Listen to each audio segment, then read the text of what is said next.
आदि जगदम्बा आद्या शक्ति परमेश्वरी भुवनेश्वरी महालक्ष्मी शुंभ निशुंभ विनाशिनी चंड मुंड विनाशिनी रक्त बीज वधकरणी देवी महामाया योग माया पूर्ण प्रकृति देवी जी को मेरा प्रणाम।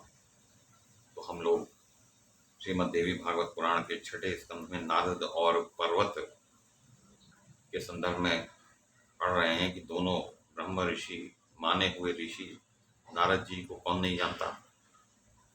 उनके प्रति राजकुमारी दमयंती पति भाव रखे हुए है, तो बदले में नारद जी ने भी पत्नी भाव रख लिया। अब देखिए यही सज्जनता है, उनकी सहृदयता देखिए कि वो मना नहीं कर पा रहे। तो अब उसकी माता को पता लगा, तब तक पर्वत ऋषि जो उनके भांजे हैं नारद के, उन्होंने अपने मामा को शाप दिया कि तुम बंदर जैसे मुख वाले हो जाओ कि तुमने दमयंती के विषय में अपना भाव छुपा कर रखा, मुझे बताया नहीं। और उन्होंने स्वर्ग से निष्कासित कर दिया शाप देकर नारद जी ने पर्वत को। तो पर्वत ऋषि वहां से स्थान छोड़कर चले गए। उधर जो रानी है वो अपनी बेटी दमयंती को समझा रही है कि बेटी, तुम इस ऐसे घृणित मुख वाले व्यक्ति जिसको देखने में भी घिन आती है, तुम उसके साथ रह लोगी, और वो तो भिखारी है, उसके पास तो कुछ भी नहीं, और तुम तो परम सुंदरी, एक तो रूप तुम्हारा इतना सुंदर और दूसरे एक राजकुमारी हो और धनी भी हो, तो तुम्हारा उससे क्या मेल है। तो राजकुमारी दमयंती मेरे विषय में, नारद जी अपना किस्सा सुना रहे हैं कि राजकुमारी दमयंती मेरे विषय में अपनी पक्की धारणा बना चुकी थी। माता की बात सुनकर अत्यंत घबराहट के साथ उसने कहा, अब उसे ये घबराहट हो गई कि माता मानेगी नहीं। तो वो बोली, माताजी, जब ये मुनि रस मार्ग से बिल्कुल अनभिज्ञ हैं, अनभिज्ञ हैं, उन्हें कुछ पता ही नहीं कि ये काम श्रृंगार रस क्या होता है, कैसे लोग अपनी बातें स्त्रियों के साथ में कैसे संपर्क करते हैं, क्या करते हैं, उन्हें कैसे लुभाते हैं, इनको ये सब नहीं आता है। तो इनको तो ना सुंदर मुख से कोई प्रयोजन, इनका मुख बंदर जैसा हो गया तो भी ये वैसे ही जैसे सुंदर रूप वाले होके, और धन और राज्य से भी इन्हें कोई प्रयोजन नहीं, इनको तो बस गायन से ही मतलब है। और माताजी, वन में रहने वाली उन हरिणियों को धन्यवाद है जो वीणा का मधुर स्वर सुनकर प्राण देने तक को तैयार हो जाती है। और इस स्वर की महिमा का तो रसास्वादन जिसने किया है, इस संगीत का रसास्वादन जिसने किया, वही इसकी महिमा से परिचित है। इसको भला तीसरा कोई व्यक्ति क्या जानेगा। माँ, नारद जी को जिस सप्त स्वरमयी विद्या का ज्ञान है, उसे भगवान रुद्र को छोड़कर तीसरा कोई पुरुष भी नहीं जानता। कोई भी व्यक्ति उस तरह का संगीत जानता ही नहीं जैसा ये जानते हैं, जैसा ये बजा सकते हैं, जैसा गा सकते हैं, तो पूरी त्रिलोकी में कोई नहीं कर सकता। तो माता, ऐसे विद्वान व्यक्ति का क्या मैं मुख देखूंगी कि ये बंदर जैसे मुख वाले हैं और ये भिखारी हैं। बस मुझे तो उनके संगीत से प्रेम है। और रूपवान धनवान होने पर यदि कोई पुरुष मूर्ख है, तो उस पुरुष को तो सदा त्याग देना चाहिए, क्योंकि मूर्ख के साथ रहने पर तो प्रतिक्षण मृत्यु का सामना करना पड़ता है। व्यर्थ ही गर्व करने वाले मूर्ख राजा की मैत्री को धिक्कार है। मुझे कोई राजकुमार नहीं चाहिए जो मूर्ख और घमंडी हो, तो मुझे उनसे कोई लेना देना नहीं। मैं तो गुणी भिक्षुक की मैत्री को श्रेष्ठ मानती हूँ, कारण उसके वचन मात्र से सुख की अनुभूति होती रहती है। तो जो भिक्षुक, एक भिखारी जो कुछ कहे, जैसे ये हैं, ये ऋषि हैं, गुणी भिक्षुक हैं, ये तो ये मानते हैं, पर ये ब्रह्म ऋषि हैं। स्वर, ग्राम और मूर्छना आदि 8 प्रकार के भेदों को जानने वाला दुर्बल पुरुष भी मिलना कठिन है। तो जो जैसा स्वर का ज्ञान इन्हें, ग्राम और मूर्छना, जो संगीत, शास्त्रीय संगीत के जैसे ये विशेषज्ञ हैं, वैसा तो कोई भी पुरुष कहीं नहीं मिलेगा। स्वर के ज्ञान में परम प्रवीण पुरुष कैलाश तक पहुंचाने वाली गंगा और सरस्वती की तुलना कर सकता है। तो यदि उसका संगीत सुन लिया तो जैसे कि स्वर्ग में पहुंच गए। जैसे गंगा में डुबकी लगा के व्यक्ति स्वर्ग का अधिकारी हो जाता है, सरस्वती से ज्ञान का अधिकारी हो जाता है, उसी प्रकार संगीत से व्यक्ति गंधर्व लोक का अधिकारी हो जाता है। मूर्छना आदि स्वरों को सुनकर जिसके मन में आह्लाद उत्पन्न नहीं होता, उसे ही सर्वथा पशु समझना चाहिए, ना कि हरिण को। तो जिसको संगीत से कोई स्पंदन ही नहीं होता, वो तो जीते जी एक पशु है, क्योंकि पशुओं को ही स्वर का ज्ञान नहीं होता, वो मानव है ही कहाँ।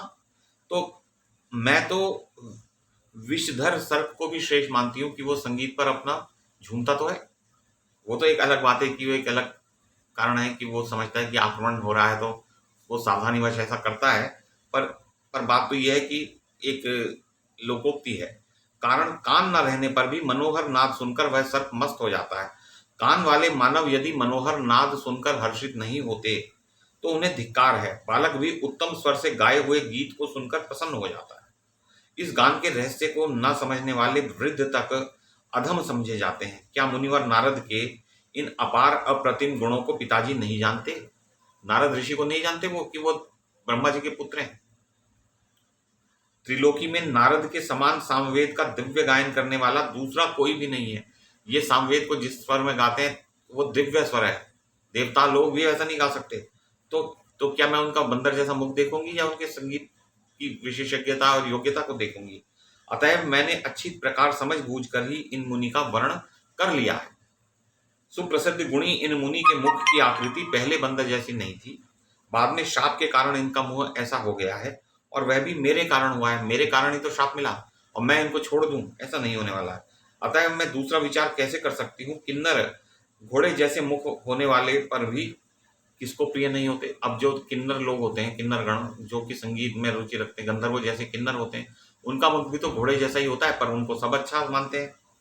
तो किसी के सुंदर मुख से क्या प्रयोजन है माता? तुम पिताजी से कह दो, मैं निश्चित रूप से मुनिवर को वर चुकी हूँ। अतः आग्रह छोड़कर वे प्रसन्नता पूर्वक मेरा विवाह मुनि जी के साथ कर दें। मुझे और कोई चाहिए ही नहीं। नारद जी कहते हैं, पुत्री की बात सुनकर रानी ने राजा से सब कहा सुनाया। मेरी पुत्री दमयंती का नारद मुनि में पूर्ण अनुराग हो गया है। यह समझकर उस परम सुंदरी रानी कैकेयी ने राजा संजय से कहा, आप किसी शुभ मुहूर्त में नारद मुनि के साथ ही दमयंती का विवाह कर दीजिए, क्योंकि अपनी यह कन्या उन सर्वज्ञानी मुनि को मन ही मन वर चुकी है। और एक बार जिसको वर लिया तो फिर वो पतिव्रता जो लड़की होती है वो फिर दूसरे को नहीं चुनती। तो नारद जी कहते हैं, इस प्रकार रानी कैकेयी के प्रेरणा करने पर राजा संजय विधि पूर्वक विवाह करने को प्रस्तुत हो गए। उन्होंने संपूर्ण विधि संपन्न करके मेरे साथ दमयंती का विवाह कर दिया। तो नारद जी के साथ विवाह कर दिया गया उस राजकुमारी का। इस प्रकार विवाह होने के पश्चात मैं वहीं रहने लगा। अब वो तो भिखारी हैं, उनके पास तो कुछ है नहीं, तो वहीं रहने लग गए। बंदर का मुख होने के कारण मेरी मानसिक चिंता सीमा को पार कर रही थी। अब बंदर जैसे मुख को लेकर मैं कहाँ जाऊं? और ये बेचारी इतनी परम सुंदरी, और कहाँ मैं बंदर मुख वाला, तो मुझे बड़ी चिंता रहती थी। जब राजकुमारी दमयंती मेरे निकट आती तो मैं दुख से संतप्त हो उठता। उन्हें बड़ा दुख होता था कि देखो इस बेचारी के भाग्य में क्या लिख गया। परंतु खिले हुए कमल के समान मुख वाली वह राजकुमारी मुझे देखकर कभी भी कहीं भी तनिक सा भी खेद प्रकट नहीं करती थी। उसको दुख नहीं होता था। मेरे बंदर के मुख से उसके मन में तनिक भी उद्वेग नहीं होता था। तो यों कुछ समय व्यतीत होने के पश्चात सहसा एक दिन पर्वत मुनि मेरे स्थान पर पधारे। अनेकों तीर्थों में भ्रमण करते हुए मुझसे मिलने के विचार से ही वे आ गए थे। मैंने उनका पर्याप्त सम्मान किया, उनकी विधिवत पूजा की। एक दिन वे आसन पर बैठे थे। उस समय मुझको और दमयंती को देखकर उनका मन दुखी हो गया, क्योंकि मेरी स्थिति बड़ी ही दयनीय थी। अब एक बंदर था मैं, और वो बेचारी परम सुंदरी मेरी पत्नी। तो मुझे अपने मामा को ऐसा दुखी देख उन परम दयालु मुनि ने कहा, मुनिवर नारद, क्रोध में आकर मैंने तुम्हें श्राप तो दे दिया, पर सुनो, अब मैं उसका परिमार्जन कर देता हूँ, उस श्राप को दूर कर देता हूँ। नारद, अब तुम मेरे पुण्य के प्रभाव से पुनः सुंदर मुख वाले बन जाओ। और क्योंकि इस समय राजकुमारी को देखकर मेरा मन करुणा से ओतप्रोत हो गया है। तो नारद जी कहते हैं, मुनिवर पर्वत की बात सुनकर मेरा मन भी नम्रता और कृतज्ञता से भर गया। उसी क्षण मैंने भी जो उन्हें श्राप दिया था उसका मार्जन कर दिया। उसको मैंने श्राप को मिटा दिया अपने तप के प्रभाव से। और मैंने कहा, मुनिवर पर्वत, तुम मेरी बहन के सुयोग्य पुत्र हो। तुमको मैंने जो श्राप दे दिया था उसे स्वेच्छा पूर्वक सानंद में वापस ले रहा हूं। अब देखिए, व्यर्थ में श्राप दिया, उसमें शक्ति लगी, और फिर उस श्राप को साफ किया, उसमें तप गया।